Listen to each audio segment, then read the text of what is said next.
a deux éléments qui avancent, à la fois celui de l'accélération, comme vous le mentionnez, des déstabilisations sur les maladies neurodégénératives, sur les maladies d'Alzheimer, et surtout les résidents des EHPAD qui voient s'accélérer leurs conditions, et dans lequel ils ont besoin beaucoup plus de notre affection et notre soutien que de savoir s'ils sont positifs ou négatifs. Donc là, on est vraiment dans une situation dans laquelle on n'a pas compris, et je vous rejoins tout à fait sur la question de la schizophrénie.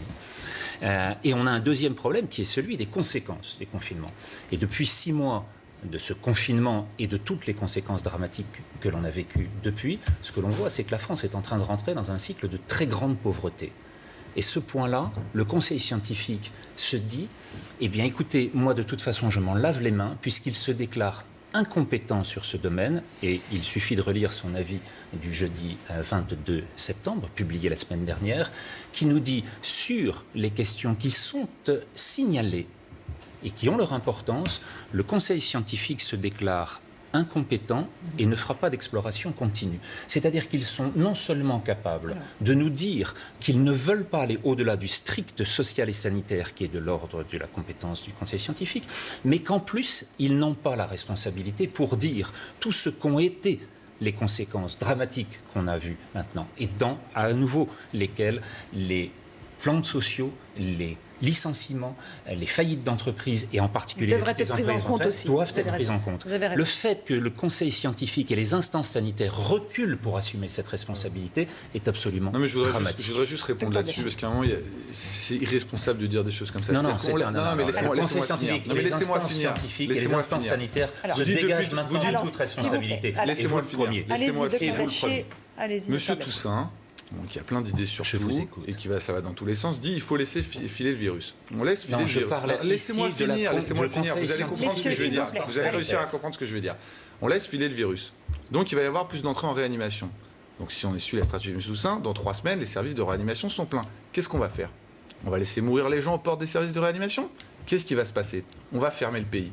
Donc qu'est-ce qu'il vaut mieux fermer le pays dans 1 mois, et là pour le coup totalement tous être morts économiquement, ou essayer de trouver un juste milieu pour essayer de ne pas avoir fermé le pays. Alors Martin Blachier nous refait le coup de Pasteur. Réfléchissez à ce qui va se passer dans 15 jours ou 3 semaines. Vous nous refaites le coup des prédictions apocalyptiques de Pasteur, celles de Neil Ferguson, certes sur lesquelles vous nous avez annoncé les 500 000 morts. Et nous, au moins, on travaille, plutôt que de dire n'importe quoi comme ce que vous dites en permanence. Messieurs, ne vous jetez pas d'anathème.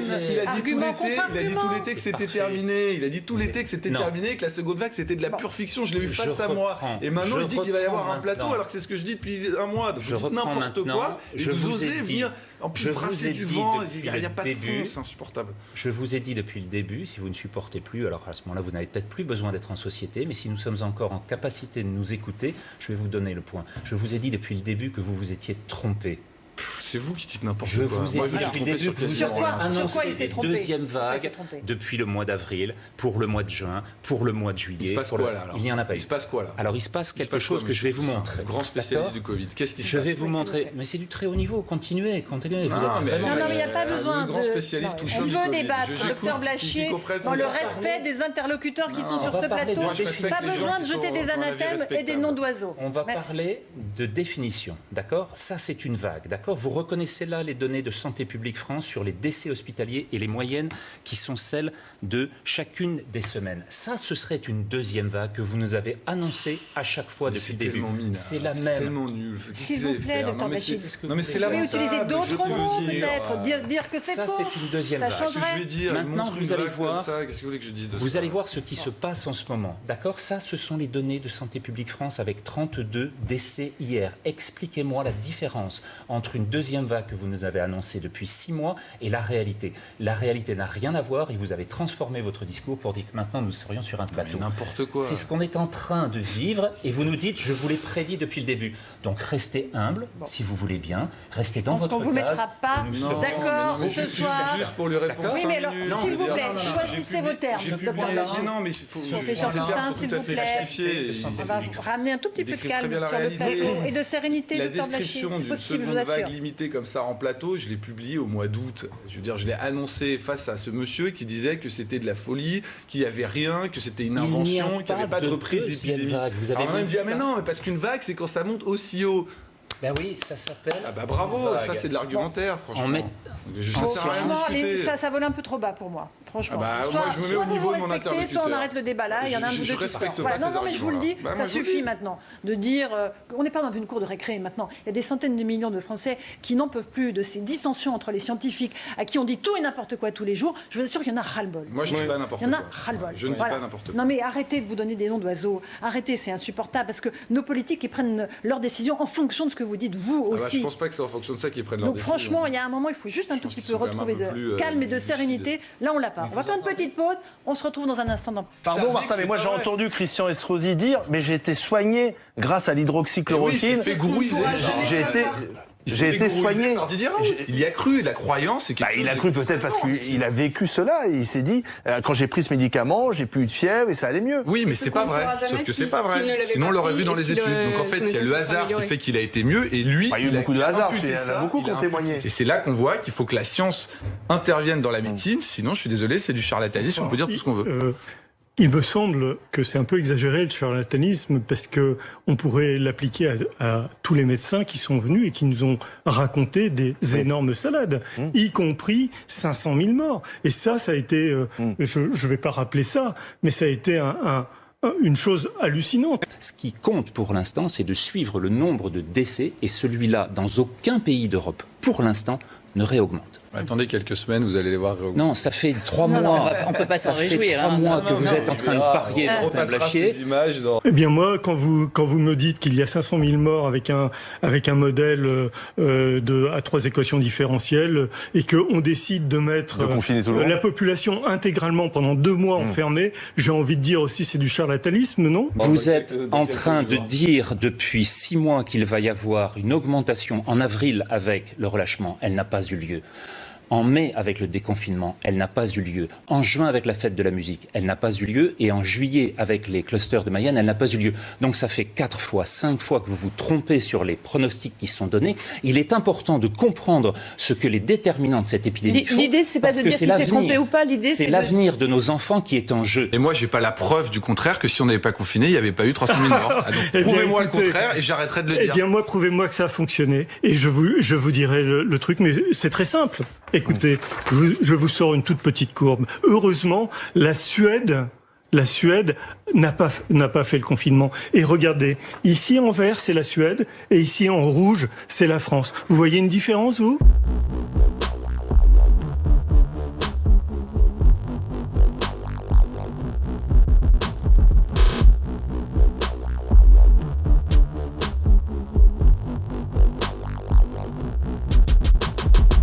Et nous, au moins, on travaille, plutôt que de dire n'importe quoi, comme ce que vous dites en permanence.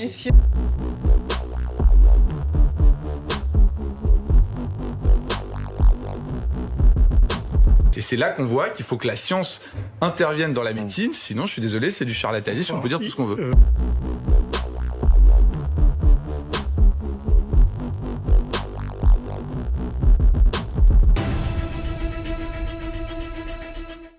Notre deuxième entreprise du jour, PH Expertise, une société lancée en 2012 par des médecins et qui prévoit, avec des logiciels très performants, l'impact économique et sociétal des dépenses de santé.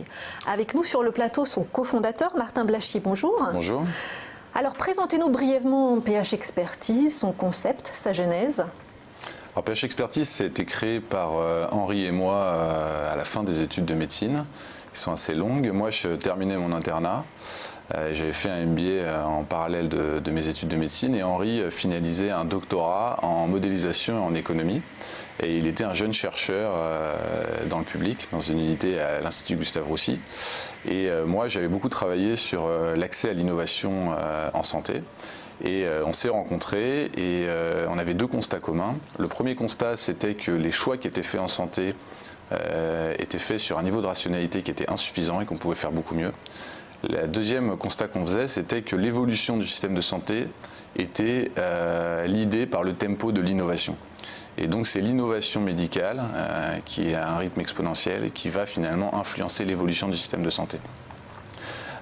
Et globalement, on a décidé de créer une structure qui allait développer des modèles de simulation assez complexes que Henri maîtrisait très bien Et l'idée, c'était que la complexité était trop importante pour pouvoir prendre des décisions rationnelles simplement lors d'une discussion. Il fallait des outils performants, complexes, qui pouvaient répondre à des questions simples, mais qui prenaient en compte un certain nombre de variables bien trop importantes pour simplement décider rapidement comme c'était fait auparavant. Ça peut surprendre ce que vous dites, parce qu'on se dit, en fait, il faut juste soigner les gens. Qu'est-ce qu'on n'a même pas...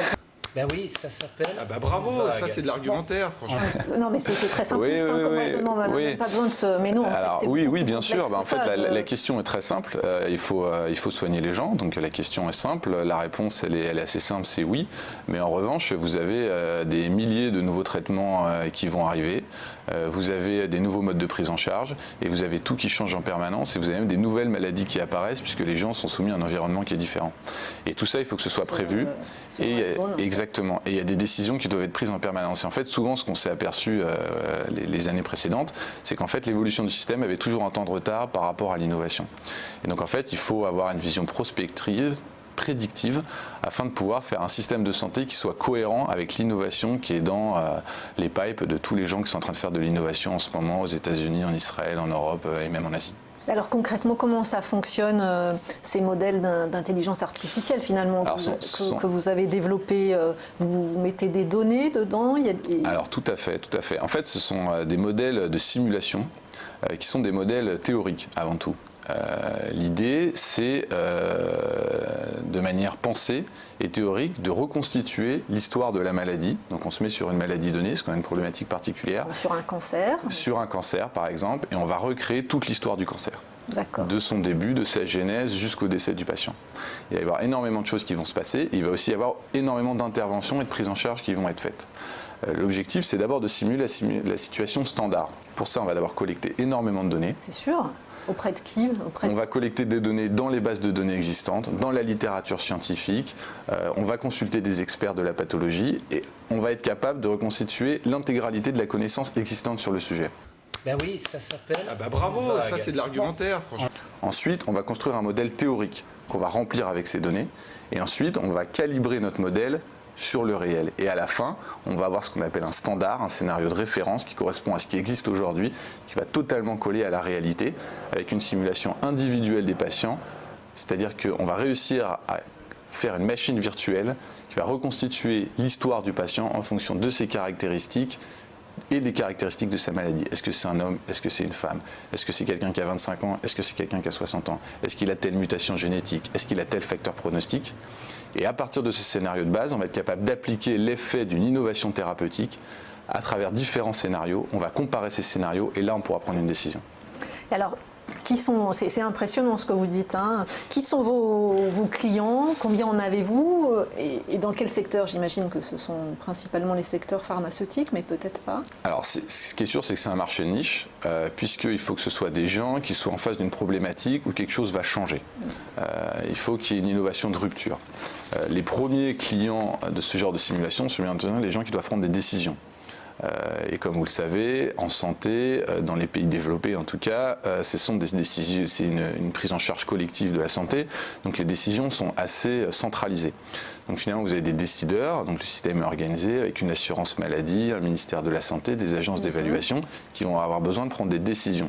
Et ces décisions, elles sont tellement lourdes en termes de qualité de vie, même d'années de vie des patients. De vie tout court. De vie tout court et en termes de coûts, qu'il faut que ce soit appuyé sur une rationalité qui est extrêmement forte. Et la problématique est tellement complexe aujourd'hui qu'on est obligé d'avoir recours à ce type de simulation pour pouvoir prendre la décision. Donc évidemment, les premiers clients, ce sont les gens qui prennent les décisions. C'est avant tout les décideurs publics, puisque la prise en charge de la santé, elle est publique, et c'est le public de toute façon qui prend les décisions en France et dans la majeure partie des pays développés.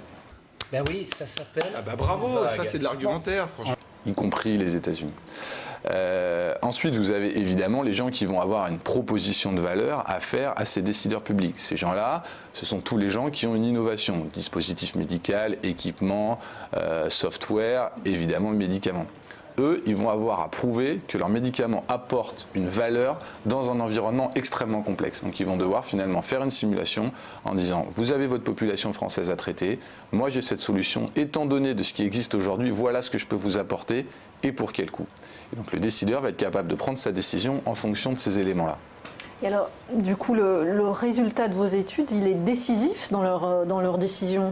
Il est évidemment décisif puisque vous avez en fait un niveau de rationalité, un niveau de preuve qui est supérieur à ce qu'ils avaient auparavant. Donc quand les gens sont venus vous chercher, c'est qu'ils avaient un enjeu majeur, ils devaient répondre à une problématique importante et devaient appuyer leur décision sur quelque chose de très solide. Donc quand vous leur donnez des données, un niveau de preuve qui dépasse ce qu'ils ont habituellement, ils sont obligés de s'appuyer dessus. Et on a de nombreux exemples où évidemment les clients se sont appuyés sur ce qu'on avait fait pour prendre des décisions. Ça a un côté très, très perturbant parce qu'on se dit finalement si l'impact ne leur convient pas ou si l'impact n'est pas à la hauteur de leurs espérances, ils n'y vont pas.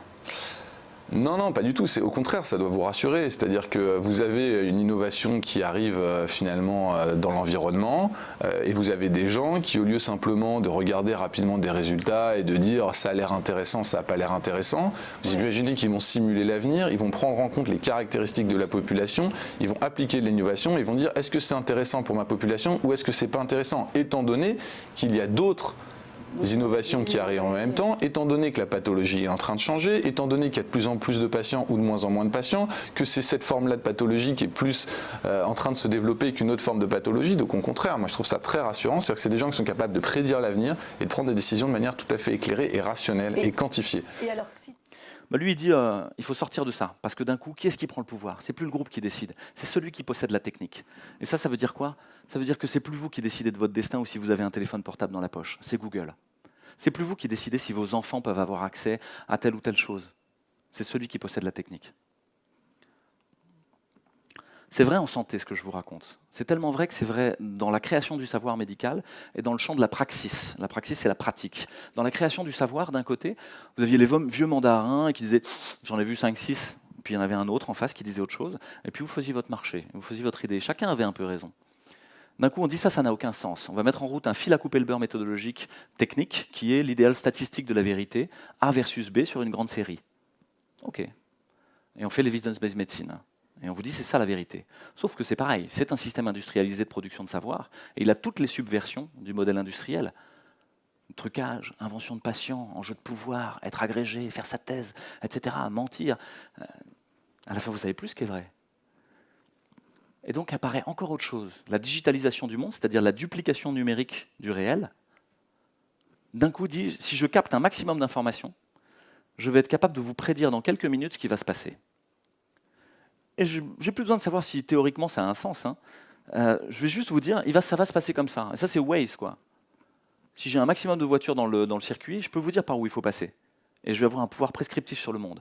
Mais d'un coup, ça veut dire que le champ, et ça c'est bien marqué par une étude en 2008 dans Science, qui s'appelle Google Flu Trends. Google dit « Je suis capable de prédire mieux qu'un institut d'épidémiologie une épidémie de grippe, juste sur les occurrences de clics et les mots-clés dans les requêtes. » Si quelqu'un dit qu'il a le nez qui coule, qu'il demande l'adresse d'un médecin, etc., moi je vais colliger tout ça et je vais vous dire « Là, il y a un burst. » Et je vais vous dire « Là, il y a une épidémie de grippe. » Ça a fait date, parce qu'en fait, ce truc-là est en train d'arriver partout dans notre médecine. L'intelligence artificielle, le big data, mis en corrélation, est capable mieux que l'evidence-based medicine, mieux que le vieux mandarin de vous dire le réel. Mais il n'y a plus d'a priori de vérité, et d'ailleurs il n'y a même plus de vérité, elle est labile. Demain, Waze vous donnera un autre itinéraire. Donc c'est vrai dans la création du savoir, et c'est vrai aussi dans la pratique médicale. Petit à petit, l'ensemble de la pratique de soins, qu'elle soit paramédicale ou médicale, est encadrée par des protocoles, des process. À la fin, tous les internes ont un textbook, les valeurs changent. On ne vous demande plus d'être intelligent, courageux, humain, on vous demande d'être docile au protocole. Et si vous êtes docile au protocole, tout va bien. Vous êtes un bon médecin. Mais comme si vous êtes docile au protocole, vous ne faites qu'appliquer un algorithme, finalement une médecine algorithmique peut vous remplacer, et même doit vous remplacer, elle sera meilleure que vous. Ça veut dire que on se trompe encore une fois, quoi. Et alors, citez-nous un ou deux cas pratiques, par exemple, pour qui veut. Enfin, je ne sais pas si c'est confidentiel. Si, non, mais je vais vous citer des cas pratiques sans citer de nom. Le premier cas pratique, c'est qu'on a fait 2 projets avec l'Institut national contre le cancer pour décider quelles allaient être les stratégies de dépistage de 2 grands cancers qui sont dépistés, qui est le cancer du col de l'utérus avec le dépistage d'HPV et des cellules anormales au frottis, et le dépistage du cancer du côlon avec les polypes par la coloscopie et par d'autres tests, soit sanguins, soit fécaux. Vous avez à peu près 10 tests qui existent et c'est des tests que vous pouvez faire à partir d'un certain âge avec une fréquence différente. En fait, vous avez des dizaines de scénarios comparables. Évidemment, c'est très compliqué puisque vous avez des cancers qui se développent en même temps et puis vous avez certains cancers qui se développent, qui régressent. Donc tout ça, vous devez le prendre en compte. On a fait toutes ces simulations. On a revu tout, on en a fait les simulations, on a fait les scénarios, on a regardé les résultats avec les experts et après on a pu faire des recommandations au ministère en disant voilà, nous on pense, étant donné l'épidémiologie du cancer en ce moment, les tests qui existent et les résultats qu'on peut en attendre, c'est cette stratégie qu'on recommande. Et dans les deux cas, je crois que c'est les stratégies qui ont été retenues par les décideurs. Qui ont été suivies. Non, mais là, effectivement, c'est impressionnant. On se demande juste pourquoi ça n'existait pas avant. Comment on arrivait à prendre des décisions sans avoir tous les tenants et aboutissants. En fait, c'est des méthodes qui sont assez récentes. C'est des méthodes de simulation assez complexes. Et surtout, ça dépend aussi des capacités de calcul des machines, puisque vous simulez des centaines de milliers de patients. D'avoir les données, en plus. Alors, il y a les données, il y a aussi les capacités de calcul. Donc, c'est vraiment des choses qu'on ne pouvait pas faire il y a 10-15 ans. Mais c'est évident que selon moi, c'est des choses qu'on devrait faire systématiquement à chaque fois qu'on a une décision importante à prendre en santé. On va sans doute faire systématiquement. C'est ce qu'on fait de plus en plus. Et alors, quel est Écoutez, là, on est au-delà du délire. C'est-à-dire que, au début, je considérais que la gestion de cette crise était déconcertante. Aujourd'hui, elle est consternante, voire révoltante. On est dans un espace saturé de bêtises. Il ne vous a pas échappé que on a entendu tout et son contraire depuis le début, et notamment sur le fait, j'aimerais rappeler ça, sur le fait que le fameux rebond devait intervenir dès la fin du confinement, c'est-à-dire tout de suite après le 11 mai. Est-ce que vous pouvez essayer de réfléchir au fait que ce confinement, que ce rebond n'a pas eu lieu? En réalité, voilà... On nous prévient d'une seconde vague depuis maintenant plus de 3 mois. Et elle n'arrive jamais. Or, il n'y a aucune explication au fait que cette seconde vague, aucune explication scientifique donnée par les gens qui prônent justement le confinement généralisé, aucune explication scientifique qui nous explique pourquoi il n'y a pas eu cette deuxième vague dès le déconfinement, alors qu'on avait vu dès le début mai des réunions, même des manifestations avec des milliers de personnes. Il y a eu un mélange des gens, il y a eu un brassage de population dû aux vacances invraisemblable, et la deuxième vague n'a pas eu lieu. Alors pourquoi attend-on maintenant le retour de l'automne pour nous dire qu'il va y avoir peut-être, éventuellement, une autre vague, et donc mettre quand même des mesures extrêmement limitantes en termes de liberté. Et alors, quel est le coût moyen d'une étude et sa durée? Par exemple, combien de temps ça prend d'intégrer toutes ces données, de faire toutes ces simulations? Alors, ce qui est très intéressant avec ces études-là, c'est que c'est des études qui peuvent être faites dans un temps assez court si vous travaillez avec une équipe experte. Pourquoi? Parce qu'en fait, c'est 100% de l'intelligence. C'est-à-dire que les données existent, il suffit de les collecter, de les mettre en musique dans un système mathématique validé par des experts de la pathologie, ensuite de faire vos scénarios et de les comparer. C'est-à-dire que le temps est uniquement dépendant de l'expertise de votre équipe. Donc quand vous avez une équipe assez experte, en 6 mois, 9 mois, vous pouvez développer un modèle. Alors que quand vous faites une étude où vous recueillez des données, vous en avez pour 3, 4, 5 ans, 10 ans parfois. Donc c'est très intéressant en termes de timing, ce qui permet de prendre des décisions assez rapidement. En termes de coûts, ça peut vraiment varier. Si vous êtes sur une petite problématique à l'échelle d'un département assez simple où les modèles existent, les données on les connaît, elles sont simples, ça peut être autour de 60 000 €. Les projets dont je vous parlais avec l'Institut national du cancer, on est sur des sommes beaucoup plus importantes. C'est des projets qui durent 2 ans. On prend en compte les particularités géographiques et donc beaucoup d'éléments. L'impact est sur toute la population. Est-ce qu'on peut avoir une idée de votre chiffre d'affaires ? Et en tout cas de sa dynamique? Ça dépend des années, mais ça peut aller de 700 000 à 1 million selon les années, selon les projets qu'on a en fait. Et alors comment financez-vous le développement? En fonds propres. Par contre, il est PDG d'une entreprise qui, regardez, a reçu entre autres 471 000 € de Gilead l'année dernière, ce qui nous vend le fameux Remdesivir. Systématiquement, quand on a eu besoin de renforcer nos équipes, on a pu le faire puisque c'est une activité d'expertise, de niche. Donc on n'a pas besoin non plus d'avoir Tout le développement technologique, tout le développement technologique, oui, en fait, tout a été fait en interne. Ce qui fait qu'aujourd'hui, on a aussi un capital qui est tous les modèles qu'on a développés dans les différentes aires thérapeutiques, ce qui nous permet d'aller encore plus vite aujourd'hui. Alors, quelles sont les prochaines étapes et les relais de croissance pour PH Expertise? Il y a 2 grandes étapes. La première étape, c'est de s'associer à des sociétés qui mettent en place des solutions pour faire évoluer le système de santé.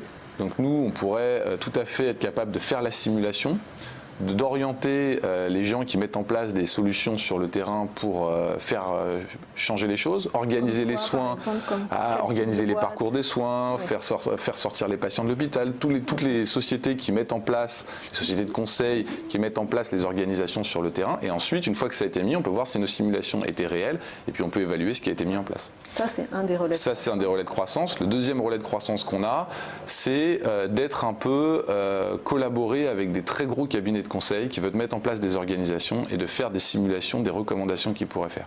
C'est-à-dire que je pense que ça pourrait être intéressant pour nous. On demande des études à eux et à ce moment-là, ils vous sous-traitent la Exactement. On leur demande, eux, d'être opérationnels, d'avoir des très grosses équipes qui mettent en place des organisations. Et nous, on est sur la partie vraiment brain, c'est-à-dire on simule, on prédit et on voit derrière si finalement on évalue si ça a été bien fait et si le résultat est au rendez-vous. Et vous allez continuer en parallèle votre activité en direct? Bien entendu. Mais pour nous, ce serait un relais de croissance de pouvoir travailler avec des intermédiaires parce que ça démultiplie finalement le nombre de projets sur lesquels on pourra travailler et ça nous recentre sur notre expertise qui est vraiment le développement de modèles en limitant parfois trop d'interfaces et qui nous empêche de nous centraliser vraiment sur notre métier technique, développer des modèles de simulation de très haut niveau. Merci beaucoup. Ben oui, ça s'appelle... Ah bah bravo, ça c'est de l'argumentaire, franchement. Alors qu'est-ce qu'on peut faire? Tout ça, c'est un constat assez négatif. Et je vous dis finalement, on a hypertrophié la remédiation technique à la souffrance, y compris en médecine, pour oublier la remédiation sociale et la remédiation symbolique. On a cherché un idéal complètement fou de vie éternelle que nous, en réanimation, on passe notre temps à essayer de couper en disant « basta, ce projet thérapeutique n'a aucun sens, nous allons faire un LATA ». Parce que tous les autres gens en amont ont été fous et juste appliquer des choses complètement délirantes. Qu'est-ce qu'on peut faire? On a le choix. Il y a la révolte des canuts qui est assez intéressante, et le ludisme en Angleterre. Les ludites, c'était des manufacturiers qu'on a remplacés par des métiers à tisser et qu'on dit bon, on va casser les machines là, parce que là, vous êtes non seulement en train de nous prendre notre métier, mais vous êtes en train de nier même ce qu'on est. La médecine des process, la digitalisation du soin, elle est en train de nier ce qu'on fait. Elle est en train de nier notre existence même. Est-ce qu'on peut casser les machines? Pour moi, volontiers, mais ça, je pense que c'est pas forcément pérenne, quoi. C'est démonstratif. Mais vous pouvez lâcher votre téléphone portable. Je pense que c'est extrêmement sain de lâcher le téléphone portable, quelques heures par jour. Est-ce qu'on peut faire de la désobéissance civile? Vous le voyez de l'enchant de la société civile, extinction, rébellion, je sais pas quoi, etc. Il y en a plein maintenant, des gens qui arrivent et qui font des sittings, les gilets jaunes et autres, qui disent pour chacun leurs raisons, environnementales, sociales, démocratiques, cherchent quelque chose d'autre, à dire basta avec votre système d'automatisation déshumanisante du monde. Revenons à l'humain, quoi, human inside. Et donc, peut-être qu'on peut faire quelque chose, effectivement, peut-être que vous pouvez vous asseoir et juste faire de l'obstruction. Non violente, pourquoi pas. Peut-être que vous pouvez y avoir des zones d'expérimentation de nouveautés, des ZAD, des endroits de créativité incroyables en résistance. Et peut-être que le topo du monsieur de Toulouse, tout à l'heure, sur la façon de gérer son hôpital, c'était un peu ça, c'était une espèce de ZAD des hôpitaux, quoi. De dire, est-ce qu'il faut vraiment qu'on appartienne à là-bas, il y a un annonceur, c'est un fonds de pension américain, en fait, qui possède ces cliniques, Bouchard, etc. Est-ce qu'il faut vraiment qu'on devienne, qu'on aille nourrir Margaret California à chaque fois qu'on fait un acte de médecine, ou est-ce que non, il faut relocaliser l'économie, il faut reposséder, il faut remettre des vrais gens là-dedans, des vrais humains qui risquent leur argent, qui font, etc. Peut-être que c'est intéressant de le faire à l'échelle d'un service, à l'échelle d'un groupe d'internes, à l'échelle d'un groupe humain plus large. Souvent, pour les collapsologues, il y a la notion de survivaliste d'un côté ou de décroissant de l'autre. C'est-à-dire, ça va péter, le truc va s'effondrer, et comment je vais faire? Comment on va survivre dans cette affaire? Moi, il faut que je sache faire des trucs, ça c'est le survivaliste. Et je vais prendre un gros gun pour me défendre, parce que si je fais pousser des patates et que j'ai des poules, sûrement les autres qui sont pauvres et qui savent rien faire, ils viendront me les voler. Et donc, je vais m'armer et me mettre dans mon bunker anti-atomique, etc. Bon, c'est une vision pas très très sympa de l'effondrement. Mais vous avez une autre vision qui est de dire, mais non, vous ne pouvez pas vous sortir de cette affaire tout seul. C'est l'impasse du capitalisme néolibéral mondialisé. C'est qu'en fait, on ne peut rien résoudre tout seul. Tout seul, vous êtes face à un mur d'impuissance. Vous ne pouvez rien changer au climat, vous ne pouvez rien changer au fonctionnement de l'hôpital public, vous ne pouvez rien changer à rien si vous êtes tout seul. Donc il faut coopérer. Il faut réussir à se mettre ensemble. Et ça, on ne nous l'apprend pas, on passe des concours où on doit être le meilleur, tout seul. Peut-être qu'il faut changer les outils de mesure. Je vous ai parlé des outils de mesure tout à l'heure, du PIB, etc. Vous savez qu'au Bhoutan, on a proposé le bonheur intérieur brut. Vous en avez entendu parler. D'un coup, le roi du Bhoutan, qui avait été élevé en Angleterre, a dit c'est complètement débile cette affaire. On va faire autre chose. On va avoir besoin des paysages. On va avoir besoin que la culture reste, que les enfants connaissent les chansons du pays, etc. Qu'on n'ait pas Coca. Et on se défend comme ça. On change notre outil de mesure. Est-ce qu'on est capable de changer notre outil de mesure en santé? Comment on mesure que ce qu'on fait, c'est bien? Techniquement, c'est toujours bien. Et techniquement, c'est toujours de mieux en mieux. Et la séduction du diable qui nous fournit tous ces outils, c'est qu'effectivement, c'est mieux que l'humain à chaque fois.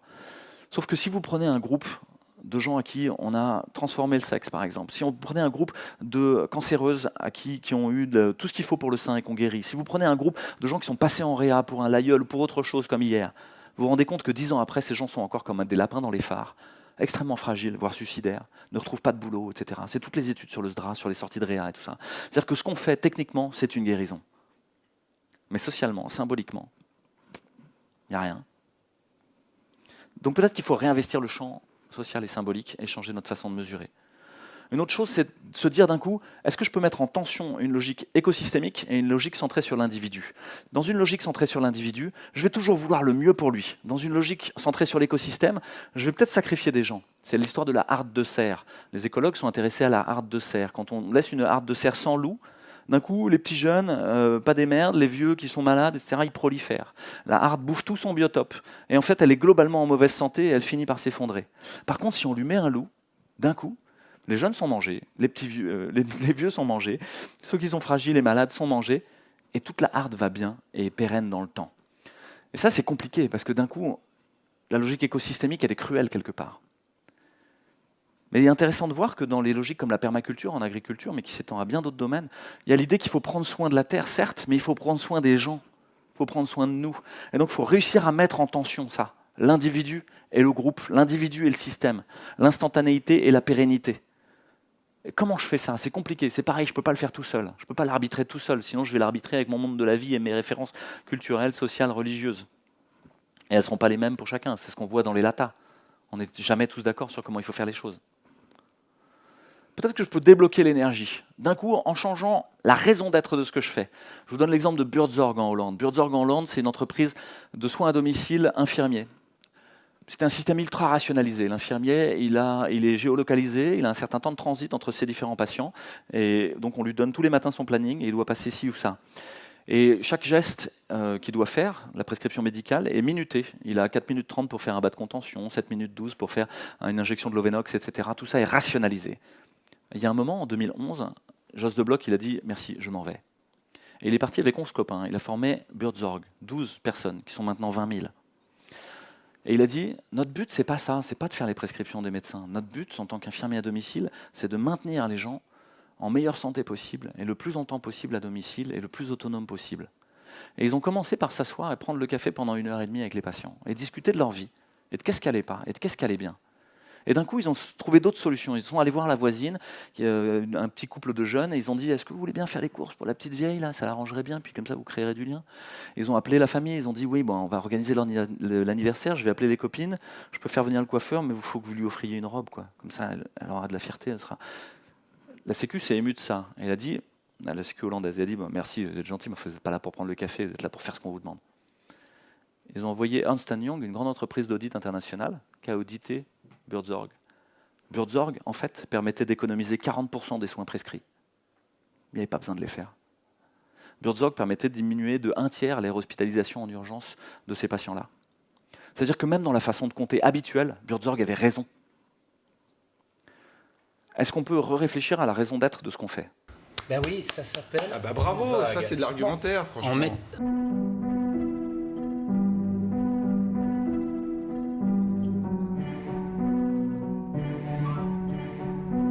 Debout devant le bord du vide, je vois en bas passer les gens. Ils ne me regardent même pas, pour eux j'ai gaspillé mon temps. Regardez-les, ces messieurs dames, dans leur belle tenue d'Occident. Non, je ne suis pas un Parisien, juste un petit gars du coin qui ne sait plus trop où il est.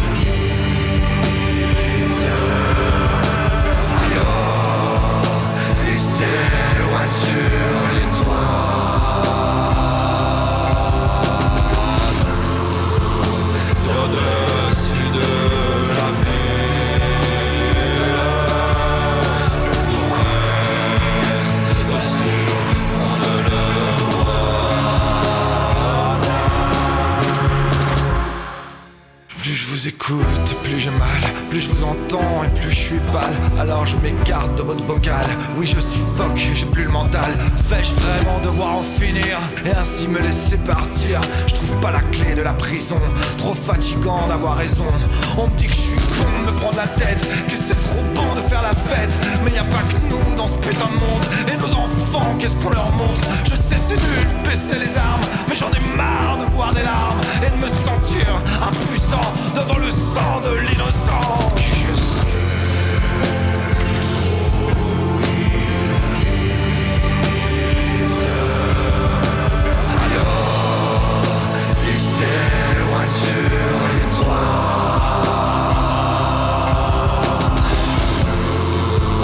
Tout au-dessus de la ville,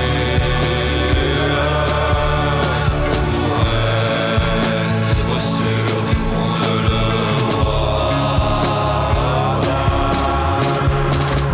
On doit attendre que le temps passe, mais passe le temps et vient le trépas. S'il n'y a plus que ça pour s'en sortir, pourquoi pas me laisser mourir? Je dis pas ça pour faire le malin, mais le malin lui est déjà là. Alors je vous dis à bientôt, peut-être bien qu'on se retrouvera là-haut. Non, je ne me laisserai pas faire. Oh non, vous n'aurez pas ma